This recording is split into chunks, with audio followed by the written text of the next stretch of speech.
Welcome to the channel. I'm James Salvatore, and today I have somewhat of a different video here for you. This is my buddy Harrison here. Harrison, introduce yourself to the fans. My name's Harrison. This is my 2018 GT350.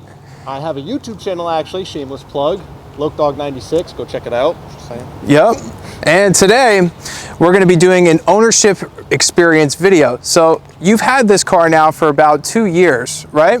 Yeah, a year and a half or so. Year and a half or so. And today he's going to be going over some of the things that he likes about the GT350 and some of the things that he doesn't. But this isn't any normal GT350 because you've done a few things to it. Just a little. Just a little bit. But we'll get into that. Before we get into the video, be sure to smash the like button and be sure to subscribe and turn on the bell notification to be alerted when I post my future videos. On the channel, I typically do new car reviews, new car comparisons, classics, exotics. So if that's your thing, be sure to stick around. And with that, cue the cinematics.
So, Harrison, tell us about this. What have you changed?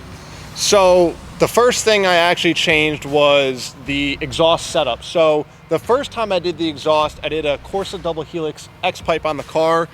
It got a lot louder, but it wasn't loud enough for me. So the second time around, I did Cook's catless headers with a Cook's X-pipe and a Corsa double helix X-pipe. So as far as I know, and as far as I've looked, it's the first ever GT350 triple X-pipe car. It's pretty interesting. You got a lot going on there. Yeah. Anything else? So I also had it street tuned and a cold air intake. So I have a JLT cold air intake, street tuned on 93 octane. So I think we're pushing about 610 horsepower to the wheels. I haven't had it dynoed yet. That's healthy. So yeah. The butt dyno is telling you around 600. Probably, yeah. Okay. That's some good power there. And for those of you who aren't familiar with the stock GT350, the stock GT350 offers something very unique. This is a car that you can get for $60,000 that comes with the 5.2 liter flat plane crank V8, which is much more exotic of a power plant than a normal V8. The benefit of this is it allows for a more free revving, high performance motor, as this car redlines at 8,200 RPM. It produces 526 horsepower and it's mated to a 6-speed manual Tremec transmission.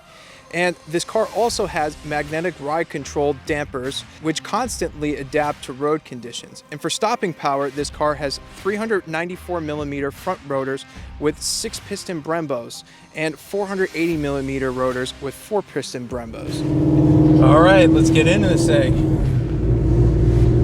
So I'm not sure how much you're going to hear us over his mic. He says he has a good mic, but we'll see because he's testing me. He's saying this is definitely going to be one of the loudest cars I've done on the channel. So left, right? I get left.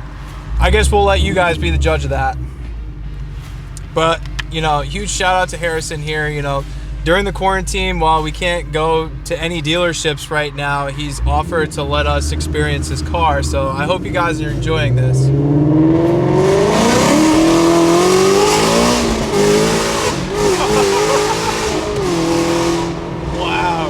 Okay, I wasn't expecting that. Okay, this thing pulls. Wow.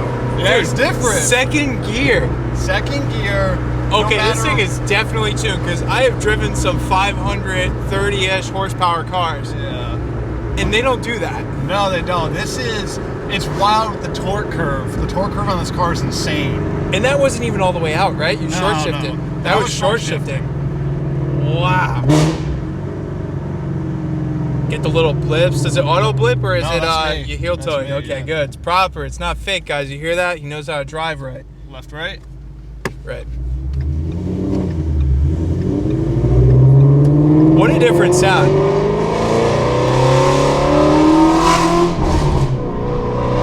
Just listen to those cracks and pops. You weren't kidding. No, it's Dude, it is so that loud. flat plane crank makes it sound like an exotic car. It really the does. Flat plane crank comes from Ferraris. You know, I've seen many videos on this car, but actually experiencing this, and I'm not even driving right now, but actually being in the passenger seat and experiencing this it's like nothing you really hear. And I've been in a Ferrari 458 Italia, and you know, I've heard that this is a complete different sound, complete different power delivery. It's way more brutal and in your face. It's just a different experience. I mean, and some people knock on the harnesses, but if you're doing 120, no matter you want what to be strapped in. No matter what situation you're in, a regular seatbelt isn't going to do you justice. I mean, granted, the car's going to explode into pieces anyway, but I'd rather have more safety than none at all. I agree, especially if you take this thing on a track or something. You want to be strapped in too because, you know, it keeps you in your seat. You know, you're not getting thrown around. Yeah. But these Recaros are nicely bolstered. Yeah, they're actually not bad. I drove from Virginia back with the car when I picked it up. I didn't have to get up once. I felt like I didn't have to get up at all. I mean, for bucket seats, these are definitely more on the comfortable side. Oh, yeah. You know, there are some bucket seats, like, you know, say when I'm in some Porsches where they're carbon bucket seats, and they are actually pretty uncomfortable after about a half hour. Yep. Not a huge fan of, like, the carbon fiber seats. They're too stiff for me. They don't move enough. There's definitely a good balance between keeping you in place and comfort. Taking it right? Yeah. You're going to like this road. You've definitely been on it. I've been on this road, yeah. Get a little sound.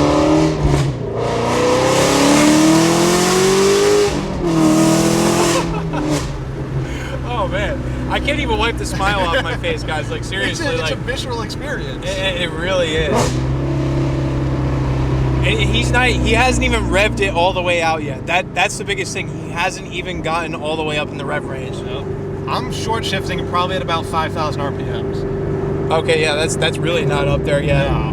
And I mean, just at 5,000 RPM, as you saw that first little pull there, the car actually started going sideways. But that's where the tune came in. When I had the car, before I had the car tuned, it wouldn't pick up power until probably 3,500 RPMs. Now it picks up power from 2 all the way to the top of your rev range. Oh, so you mean that's where the tune really helps? Yeah. So like around 2,000, if you got into it, it kind of just, you know, it's like push me, I'm coming type thing. Yes, yeah, exactly. And you have to downshift to It get helps something with that out of it. low end power. Well, yeah, because this thing definitely seems like it has very tall gearing. It does, yes.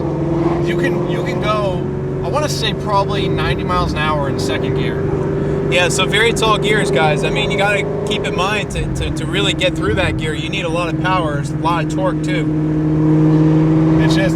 It's an amazing car. Like I haven't had the chance to take it on a track yet. I'd love to because everyone says once you get it on a track, you're never going to get rid of the car.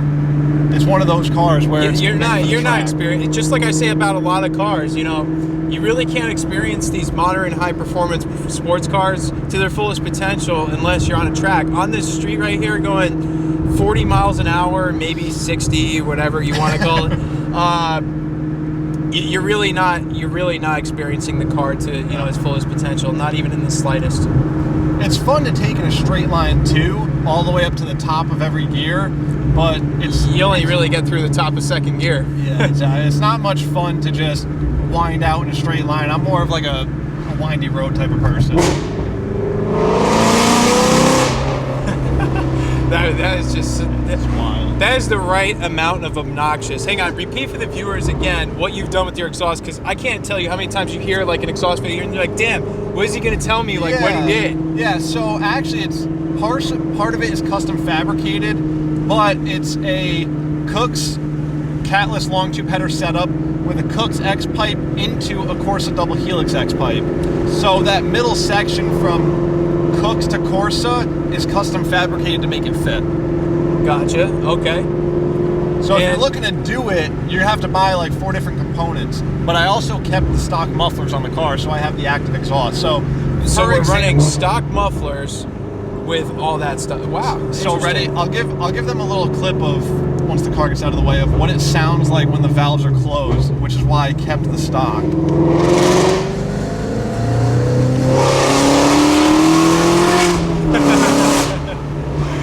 Wow, this thing really has little to no body roll. Even with the mufflers closed, man, you can. It's just wow. I actually only closed them for half a minute there. Like I just closed them quick. Yeah, I mean, like you could hear once he closed it, there was a dramatic difference. I thought maybe it opened up over a certain RPM. So if you actually, I know if you full throttle the car, it does open them up, but I never ride around with them closed. There's no point. There's no point.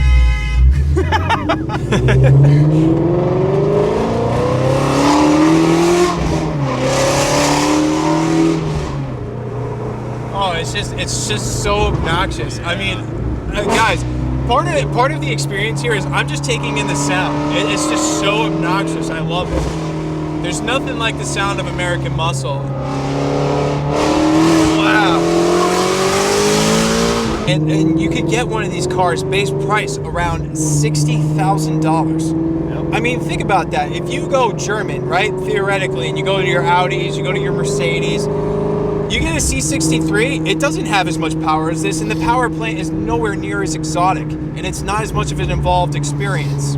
I mean, this feels like a true occasion to be in just as a passenger, let alone driving this. What is this thing like to live with on a daily basis? Do you daily this thing? I do, for the most part, I daily it. If it's snowing out, I won't take it out, obviously. There's no way I'm gonna get traction. But for the most part, I do daily it, and it's an incredible car to daily. I mean, you're gonna get miles per gallon, but that's just how it is. But when you hop in a car and you have a smile on your face every time you drive it, that to me is the best experience you can ever have in a vehicle. So that's what I look forward to when I get in the car, and that's why I drive it every day that I can. I do groceries in it, I go to work in it, I do everything I can in this car just because it's a fun car to drive, and the amount of reactions you get from the car is insane. Like, why would I want to drive any other car than this? Because you have people that aren't Mustang lovers, but they love the sound of the car and they want to know it's just something different. And it feels like, would you agree that it feels like an occasion every time you drive one of these things? It feels like I'm taking it out on something. I feel like I'm going somewhere special every time I drive it, even if I'm just going to work or I'm going home. Doesn't matter where I'm going, it just kind of feels like a special occasion when I drive it. If you had to say one thing to somebody who's on the fence about buying this car, what would you say to them? If you can get the financing and you can get all that paperwork done, buy it in a heartbeat. I would never go back on buying this car. Well, there you have it. I mean, as you can see, it's an awesome car. It's a lot of fun. It sounds amazing. I mean, what more do you want out of a muscle car, really, if you can even call this a muscle car still? Yeah, I guess this could be part of the vlog. I was laughing when I heard the car. I heard on Downs Road. I was like, yeah, one rev? One rev, you're good.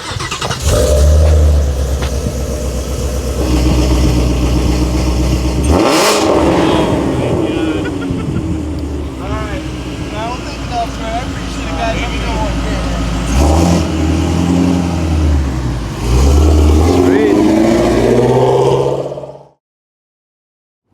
Alright guys, so we've run into a little bit of technical difficulties. So our friend's following us in the normal Mustang. Now you have to mute that out. You gotta mute all that out now. He's gonna cut it. So my buddy following us in the Mustang behind us noticed that Harrison's Mustang was throwing smoke, and we pulled over to see how much oil was in it, and it turns out he's been burning some oil. This is a Shelby, not a Mustang. Yeah, oh, it's Okay. not average. It's not average. See here. He was really about to pour that straight. Oh, by the way, guys, let me know in the comments below if you kind of like this whole vlog style. I'm thinking about trying it out. I don't know if you guys will like it, but let me know your thoughts. I'm gonna bet you don't get one comment about the vlog. Yeah, probably not. Probably not. Jimmy, you got another paper towel? Well, that's all for today's video. I hope you enjoyed it. Hope you're all staying safe out there, you know, amidst what's going on right now. And I'm going to try my best to keep the content coming. Special thanks to Harrison here for allowing us to feature his car on the channel. Yeah, and thank you for letting me on. Shout out to Harrison's channel. Tell the viewers what your channel is. Yeah, so my YouTube channel is LokeDog96. I also have an Instagram. It's Harryson, Harryson 33. I post a lot of content on there as well, so you can check me out there. Yeah, I mean, if you love this GT350, be sure to follow him for more content. I'm going to leave all that contact information down in the description below, as well as all the mods that he's done to his mufflers, because I'm sure for those of you who really enjoyed the way this sounded, you're going to want to do this for yourself, and you'll be able to at least find the parts. But before we go, if you haven't done so yet, be sure to smash that like button for the YouTube algorithm. Be sure to subscribe and turn on the bell notification so you don't miss out on my future content. And with that said, thank you for watching, stay safe, and I'll see you next video.